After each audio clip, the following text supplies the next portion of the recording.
Often, young people and older people have a perception of each other that isn't based on first-hand experience. This may lead to misunderstanding, negative stereotypes, fear and discrimination. What do you feel about this? What can be done to make us a better community and more united? A few of us young people went on a journey to find out more. We interviewed the young and old to get their opinions. The older generation always think that it was better when we were younger.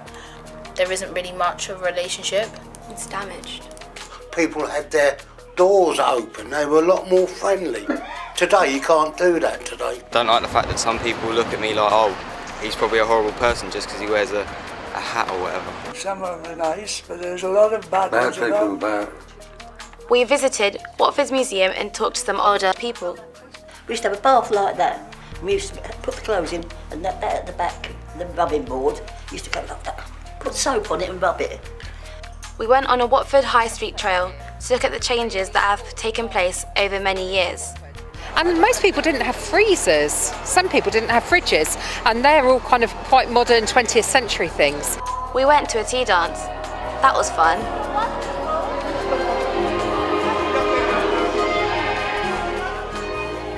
We checked out Watford's 1940s experience. So if you were born 1940, you had 14 years where you couldn't eat, pick or choose what you ate. It's interesting how little we really know about each other's lives.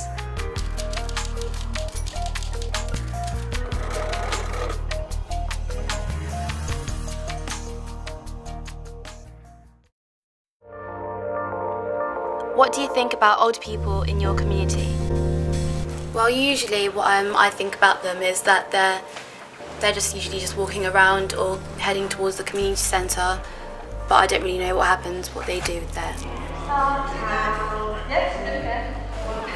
I don't really have a stereotypical view of things, unless you sort of know them, then you kind of. I mean, old people don't go around Just sort of forming antisocial things. They don't go like hanging off buildings and stuff. So. That's what you think. Well, of what I've heard, like that old people have the impression that just like teenagers in general, just loud and like annoying and yeah.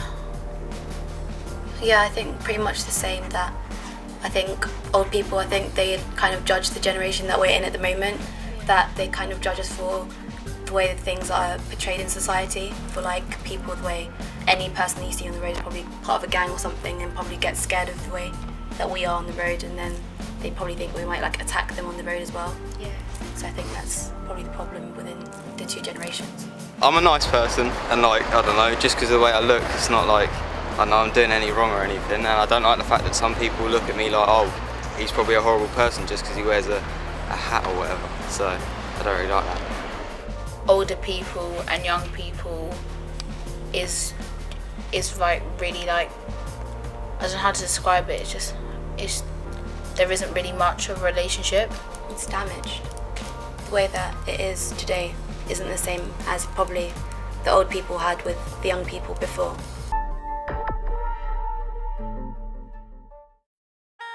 You used to get enormous floods down there. That's Do right. you remember? You couldn't get down there. Yeah. What is life like for you living in Watford? We think we had better things, maybe. We think. But you probably don't, because that's all you know. The older generation always think that it was better when we were younger. And it's, I must say, it's true of what's happened in Watford. Lots of things, I think, we're a lot better off. Pound shop's good. Yeah, it's but good. financially, we're better off Yeah. than when we were younger. Definitely, yeah. They want more for their money, don't they? But Now, we didn't have it. Because we never had fridges or anything like that. At least in my day, I don't know about these girls, but we never did. And you had to do your shopping Yeah, but every day. Day by day. You had to buy everything every day, and you went to the butchers, the greengrocers. You walked everywhere. So what about shops and shopping? How's that changed? Has there always been big brands like Marks and Spencer's, Specsavers and 99p Store, or has it changed quite considerably in the last few years? Oh yeah, it's changed a lot. People used to go to lots of different shops, and most people didn't have freezers. Some people didn't have fridges, and they're all kind of quite modern 20th century things. So people used to shop sometimes every day of the week, apart from Sundays, no shopping on a Sunday, and sometimes there were early closing days as well. But you had lots of different tiny small shops. So you can see here examples of some of the older buildings that were individual shops that people lived above, and then some of the newer ones. I get fed up now because there's just so much choice. I can't decide what to do with the choice, and life was so much easier. Good old days, eh? They were though, we didn't know any different. I think this is what it was. We No. just didn't know any different. So that's why we feel now. You wouldn't see an apple core, for instance, thrown away. No. You ate the core. In 1945 there was more absolute poverty, which is not being able to afford to live or eat a basic meal, as the welfare state had not been set up. My pocket money, I had to clean my dad's shoes every night of the week for a penny, the old penny. And we thought that was lovely when we got a penny, because you could go to the sweet shop on the corner, and they used to have, I don't know if you people know what a farthing is, a little tiny weeny bin with a robin on it. And they had a box there, a farthing box, so we had 4 things for our one old penny. But we had to work for it. We never got any money unless we worked, did we, for our parents? I didn't get pocket money. Did you No, not? we Not even didn't. a penny? We didn't get pocket money either. Oh, I did. And we were poor. We had it doled out on a Friday night. There was a quarter of sweets, and there was 5 of us girls. And one for you, one for you, one for you. Because you didn't have sweets, you know, there wasn't, you were rationed, weren't you? Oh gosh, yeah. After the Second World War ended in Europe in 1945, rationing continued with items such as meat, bread and sugar. Anybody here think rationing ended at the end of the war in 1945? Yeah? Rationing for food ended in 1953 in this country. Rationing for sweets was 1957. Oh, at least it's got sweets. Yeah, no, but that meant you only had short numbers of sweets. But rationing went on to 1953 in this country. So if you were born 1940, you had 14 years where you couldn't eat, pick or choose what you ate. If it was available, you ate it. If it wasn't, you went hungry. In 1945, due to clothes rationing, they had to make do and mend, recycling old clothes or curtains into new clothes and sewing up rips and tears, compared to now, where there is an abundance of cheap clothing and throwaway fashion. What's that book? This is a clothing ration book. This is for the amount of clothes that you had in a year. It's probably one outfit of clothes. So if they got broken, you had to mend them. Rules like boys couldn't wear long trousers up till the age of 12. In school, they had to wear shorts. Wouldn't you be a bit cold if it snowed? Yeah, but trousers take more material. The funny thing is, women wore trousers rather than skirts, because skirts take more material than trousers. This is a standard tin bath. You take it down once a week, lots and lots of kettles of water to fill it up with hot water. Bear in mind, you only filled this once for a family. So what if you went Yeah. last? You got very dirty water. Oh, that's not... And there was a strict hierarchy. The man went out to work, he went in first. Washed off the dirt from work, then the wife went in, often with the kids. Oh, that's nasty. And then the teenagers went in last. No such thing as a washing machine. We used to have a bath like that. We used to put the clothes in, and that at the back, the rubbing board, used to go like that. Put soap on it and rub it.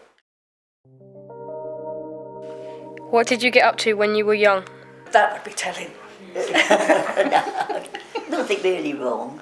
I like the boys, because they were rougher than the girls. That's what When it was air raid, you know, and bombs falling. When we were very young, I don't know how young you want to go, when I was very young, and that's when the war started. So you obviously had a different lifestyle. I was 15 when war broke out. I was 15 in the July as war broke out in the September. And I met my future husband at the Christmas, and I was engaged to him at 15 and a half. So I was quite a good girl during the war. I didn't do what you girls did. I wasn't able to. could have done it on the quiet. Yeah, I'd got brothers that would have got to me. I haven't got any of them. Did you know most young people went out to work after finishing school at 14? I went there 1 day a week. Yeah, did you? Yeah. Got expelled. We won't ask why. Reading somebody's, no, but riding somebody's bike. Riding somebody's bike? Because I didn't have one. Oh, and you got expelled for that? If you were at school after the war, which obviously I was, you had huge classes. And I can remember my last year at school, the school was so crowded, we didn't even have a classroom. We had to assemble in the hallway and then go round and ask the teachers if we could sit in, at a school. Whereas now, you get more individual tuition, don't you? Well, it looks like that, and seems to be they're sitting around tables. It's not so. Everybody had a desk, but only as big as that if you're on your own, but 2 people. Started work at 15 in an engineering firm in Cox's on the bypass, Watford bypass. And I was there for 30 something years. I had 2 brothers working in the pits. My father worked in the pit, and that's it. I had a hard life. Did you know there was no National Health Service in 1945? This happened in 1948, and which we take for granted now that everyone can be treated equally regardless of financial circumstances. Well, there was no national health, was there, Jean? Well, if you didn't have any money, you treated yourself mostly. You had to pay to see the doctor. Half a crown, 2 and 6, 12 and a half pence as now. And if you needed to go in hospital, you had to pay. And obviously people couldn't pay, so you didn't go. People don't realise again how lucky they are. To call a doctor out to you was sacrilege, wasn't it? Mm-hmm. Yeah, you never called the doctor, did you? No. Did you know in 1945 there were no such things as mobile phones, whereas today approximately 92% of adults own or use a mobile? What do you think of technology?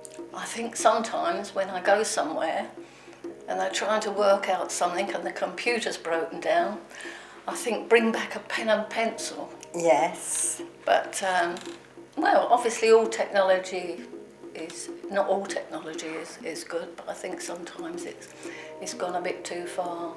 Yeah. Everybody's got a phone to their ear. They're walking along, you think somebody's gone balmy, but they're not, they're talking on their farm. When I was a girl, the radio was our lifeline, that's all that we did have. And the same with gramophones, it used to be a wind-up gramophone.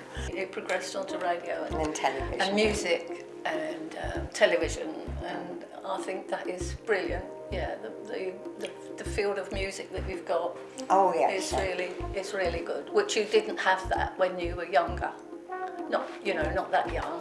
You had records, but not what you've got now, which is really good. Yeah.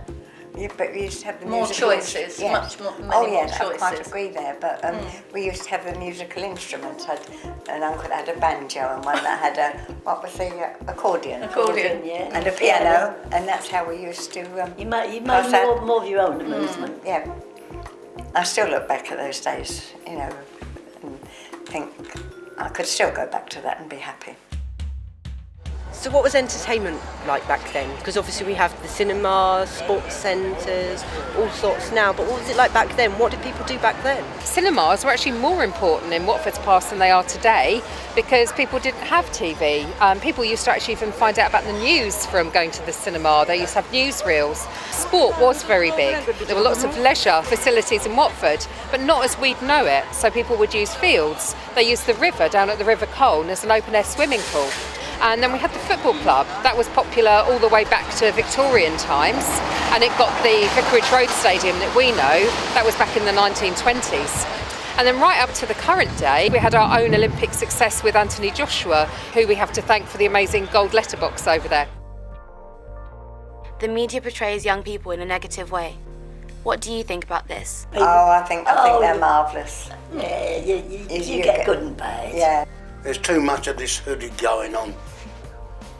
You know, why on a bright, hot summer's day, you wear a hood, you know? What's behind that? This is half the trouble now. You know. There's too much from the media now. They pick up on every single thing. And it's not always right. No. Yeah, when I was young, there was no drugs and things like that. No. I didn't know anything about drugs. No, there was no drugs many years Never ago. heard of it? No. Well, no one ever heard of them, did they? That many years ago. I think everyone's just lost with the understanding who we are as a generation, to how it was before. And the old people, I think they're confused as well because of how everything's portrayed. Generally it portrays like young people just like antisocial and rude and just like negative and not open to interacting with the other generations.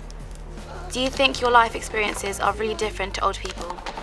I think it is extremely different now because we have computers, so people can be like, I will be inside for 3 days playing video games. And I don't know if older people, but they were like, you know, they might have been like, you know, you actually had to go out and socialise, and, you know, family ties and friendship ties were a lot closer.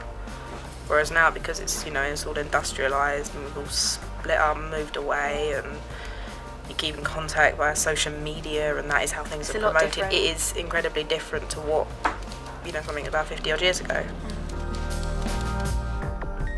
Back then, the community was more friendlier. You know, today I think it's, you know, something, you know, people, what are you up to, like, you know, what are you doing this for, you know?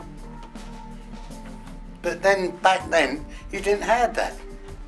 We need to get back to that because neighbours help each other and friends help each other, and being more united will actually help us grow as a country as well. Yeah. And as people as well, it can help us develop, and because I think we can learn from other people and they can learn from us.